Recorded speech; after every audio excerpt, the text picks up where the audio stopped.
இளைஞர் நலன் மற்றும் விளையாட்டு மேம்பாடு.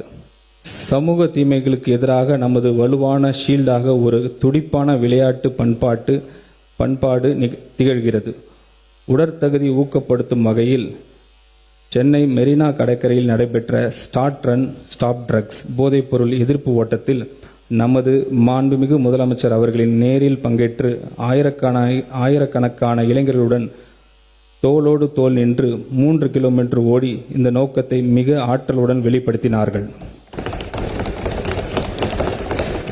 ஸ்போர்ட்ஸை எடு, ட்ரக்ஸை விடு என்ற செய்தியை முன்வைத்து தவறான போதை பழக்கத்துக்கு பதிலாக விளையாட்டு ஒழுக்கத்தையும் சமூக பொறுப்பையும் இளைஞர்களிடையே விதிக்கும் விதமாக ஒரு ஒருங்கிணைந்த இளைஞர் மேம்பாட்டு திட்டத்தை இந்த அரசு தொடங்கும். NCC, NSS போன்ற முக்கிய இளைஞர் அமைப்புகளை மருத்துவம், காவல் மற்றும் சமூக நலன் துறைகளுடன் ஒருங்கிணைத்து இளைஞரின் ஆற்றல் விளையாட்டு, சமூக சேவை மற்றும் நல்வாழ்வு போன்ற ஆக்கப்பூர்வ செயல்பாடுகளில் திசையில் நமது அரசு அவர்களை வழிநடத்தி கொண்டு செல்லும். அனைவருக்கும் விளையாட்டு, அனைத்து இடங்களிலும் விளையாட்டு என்பதன் மூலம் நமது எஜுகேஷன் இன்ஸ்டிடியூஷன் பாதுகாப்பானதாகவும் முற்றிலும் போதைப்பொருள் அன்று இடங்களாக திகழும். ஒலிம்பிக் போட்டிகளில் தங்கம் வெல்வதை நோக்கமாக கொண்டு சர்வதேச அளவில் விளையாட்டுத் துறையில் தமிழ்நாட்டை உச்சத்திற்கு கொண்டு செல்ல நமது அரசு உறுதி பூண்டுள்ளது. சிறந்த திறமையான விளையாட்டு வீரர்களை உருவாக்குவதற்காக 10 ஒலிம்பிக் சிறப்பு மையங்கள் மாநிலம் முழுவதும் அமைக்கப்பட்டு இதற்காக 50 கோடி ரூபாய் நிதி ஒதுக்கீடு செய்யப்படுகிறது. விளையாட்டில் ஆர்வம், திறமையும் கொண்ட 8 முதல் 12 வயதிற்கு உட்பட்ட இளம் பள்ளி மாணவர்களை தேர்ந்தெடுத்து அவர்களுக்கு உலகத்தரம் வாய்ந்த பயிற்சிகள் வழங்க 5 கோடி ரூபாய் ஒதுக்கீடு செய்யப்படுகிறது.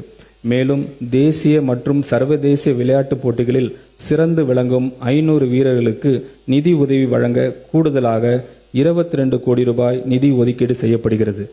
தமிழரின் பாரம்பரிய விளையாட்டுகளான உலக அளவிற்கு கொண்டு செல்லும் தமிழ்நாட்டு கிராமிய விளையாட்டுப் போட்டிகள் நடத்த 42 கோடி ரூபாய், தமிழ்நாடு உடற்கல்வி மற்றும் விளையாட்டு பல்கலைக்கழகத்தின் உட்கட்டமைப்புகளை மேம்படுத்த 2 கோடி ரூபாய் நிதி ஒதுக்கீடு செய்யப்படுகிறது. உலகத்தரம் வாய்ந்த வெற்றியாளர்களை உருவாக்குதல் மற்றும் இளைஞர்களுக்கு இடையே ஆரோக்கியம் மற்றும் உடற்தகுதி காக்கும் பண்பாட்டை வளர்த்துதல் ஆகிய இருமுனை அணுகுமுறையின் மூலம்தான் உண்மையான விளையாட்டு வளர்ச்சியை அடைய முடியும். விளையாட்டு என்பது நமது பள்ளிகளில் இருந்து தொடக்கப்பட வேண்டும். தற்போது அரசு மற்றும் அரசு உதவி பள்ளிகளில் ஒவ்வொரு வகுப்பிற்கும் வாரத்திற்கு 2 PT வகுப்புகள் மட்டுமே உள்ளன. இந்த நிலையை மாற்றப்பட்டு பள்ளி நேரத்துக்கு பிறகு தினமும் 1 மணி நேரம் முறைப்படுத்தப்பட்ட விளையாட்டு மற்றும் உடற்பயிற்சி செயல்பாடுகள் அறிமுகப்படுத்தப்படும்.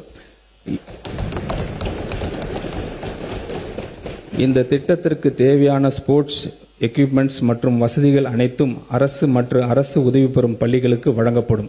இது மாணவர்களின் உடற்தகுதி, சிந்தனை திறன் வளர்ச்சி, கூட்டு செயல்பாடு மற்றும் ஒழுக்கத்தை வலுப்படுத்துவதுடன் மாநில, தேசிய மற்றும் சர்வதேச அளவில் சாதனைப்படக்கூடிய திறமை கொண்டவர்களை கண்டறிவதற்கு வழிவகுக்கும்.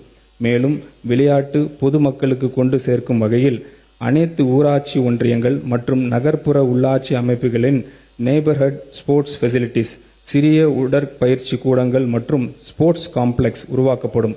இளைய தலைமுறையினர் ஒவ்வொருவருக்கும் தங்களுடைய வீட்டிலிருந்து நடக்கும் தூரத்தில் விளையாடுவதற்கான உட்கட்டமைப்பு வசதியை உருவாக்குவதன் மூலம் ஆரோக்கியமான, சுறுசுறுப்பான மற்றும் ஒழுக்கமிக்க தலைமுறையை நாம் உருவாக்குவோம். இந்த திருத்த வரவு செலவு திட்ட மதிப்பீடுகளில் இளைஞர் நலன் மற்றும் விளையாட்டு மேம்பாட்டுத் துறைக்கு 1051 கோடி ரூபாய் ஒதுக்கீடு செய்யப்படுகிறது. சமூக நீதி. சொல் அல்ல முக்கியம், செயல் செயல் செயலே முக்கியம் என்று முழங்கியவர் நமது மாண்புமிகு தமிழ்நாடு முதலமைச்சர் அவர்கள். அதனை சமூக நீதித்துறையின் செயல்பாட்டில் காட்டி வருகிறார். புகழ்பெற்ற சர்வதேச பல்கலைக்கழகங்களில் உயர்கல்வி பயிலும் மாணவர்கள் பயனடையும் வகையில் செயல்படுத்தப்படும் அண்ணல் அம்பேத்கர் அயல்நாட்டு கல்வி உதவித்தொகை திட்டத்தின் மூலம் ஒரு மாணவருக்கு அதிகபட்சமாக 36 லட்சம் ரூபாய் வரை உதவித்தொகை வழங்கப்படுகிறது. நடப்பாண்டில் இத்திட்டத்தின் கீழ் 362 மாணவர்கள் பயன்பெறும் வகையில் முன் எப்போதும் இல்லாத அளவில் 131 கோடி ரூபாய் மதிப்பீட்டில் இத்திட்டம் செயல்படுத்தப்படுகிறது. ஆதி திராவிடர் மற்றும் பழங்குடியின மக்களின் வாழ்வாதாரத்தை உயர்த்துவதையும் நிலையான வளர்ச்சியும் உறுதி செய்ய வெற்றி தொழில் முனைவோர் திட்டம் செயல்படுத்தப்படும். இத்திட்டத்தின் மூலம் பயனாளிகள் மொத்த திட்ட செலவில் மூலதன மானியம், வட்டி மானியம் பெற ஏதுவாக நடப்பு நிதி ஆண்டில் இத்திட்டத்திற்காக 75 கோடி ரூபாய் நிதி ஒதுக்கீடு செய்யப்படுகிறது. அண்ணல் அம்பேத்கர் தொழில் முன்கோடிகள் திட்டத்தின் மூலம் ஆதி திராவிடர் மற்றும் பழங்குடியினருக்கு இடையே ஆண்டர்பிரினர்ஷிப்பை ஊக்குவிக்கும் நோக்கில் மூலதன மானியம் மற்றும் கடன் வழங்கப்பட்டு அத்தொழிலில் முனைவோருக்கு ஆதரவு அளித்து அவர்களின் பொருளாதார முன்னேற்றம் மற்றும் செல்ஃப் சஃபிஷியன்ட்டை உள்ளடக்கிய வளர்ச்சியினை அடையும் வகையில் செயல்படுத்தப்பட்டு வருகிறது. இத்திருத்த வரவு செலவு திட்ட மதிப்பீடுகளில் இத்திட்டத்திற்காக 165 கோடி ரூபாய் நிதி ஒதுக்கீடு செய்யப்படுகிறது. ஆதி திராவிடர் மற்றும் பழங்குடியின பெண் விவசாய தொழிலாளர்களை லேண்ட் ஓனர்ஸ்களாக மாற்றும் நோக்குடன் மண்ணின் மகள் திட்டம் செயல்படுத்தப்படும். இத்திட்டத்தின் கீழ் பயனாளிகளுக்கு விவசாயம் செய்ய திட்ட தேவையான நவீன தொழில்நுட்ப பயிற்சி வழங்கப்படும். திருத்த வரவு செலவு திட்ட மதிப்பீடுகளில் இத்திட்டத்திற்காக 20 கோடி ரூபாய் நிதி ஒதுக்கீடு செய்யப்படுகிறது. நகர்ப்புற மற்றும் கிராமப்புறங்களில் அமைத்துள்ள ஆதி திராவிடர் குடியிருப்புகளில் அவர்களின் முழுமையான சமூக பொருளாதார வளர்ச்சி அடைய வேண்டும் என நோக்கத்தில் அயோத்தி தாச பண்டிதர் வாழ்விட மேம்பாட்டு திட்டம் செயல்படுத்தப்படும். ஆதி திராவிடர் குடியிருப்புகளில் அடிப்படை உட்கட்டமைப்புகளை விரிவாக மேம்படுத்துவதிலும் மக்களின் வாழ்க்கை தரத்தை உயர்த்துவதிலும் இத்திட்டம் முழுமையாக கவனம் செலுத்தும்.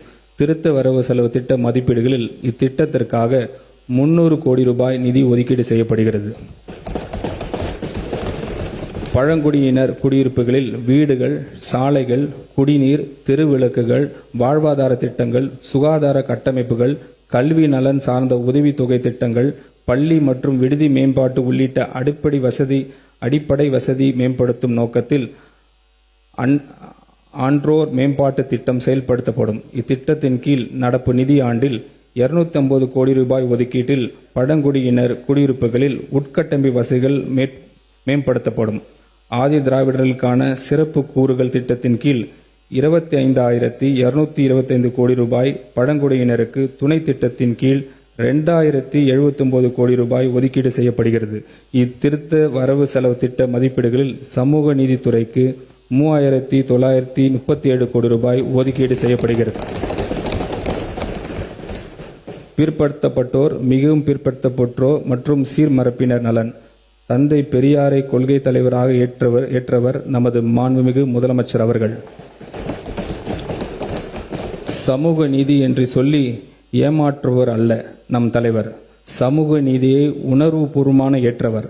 அதனால்தான் அவரின் தலைமையிலான நமது அரசு தமிழ்நாட்டில் சமூக நீதியை காப்பதில் உறுதியுடன் உள்ளது.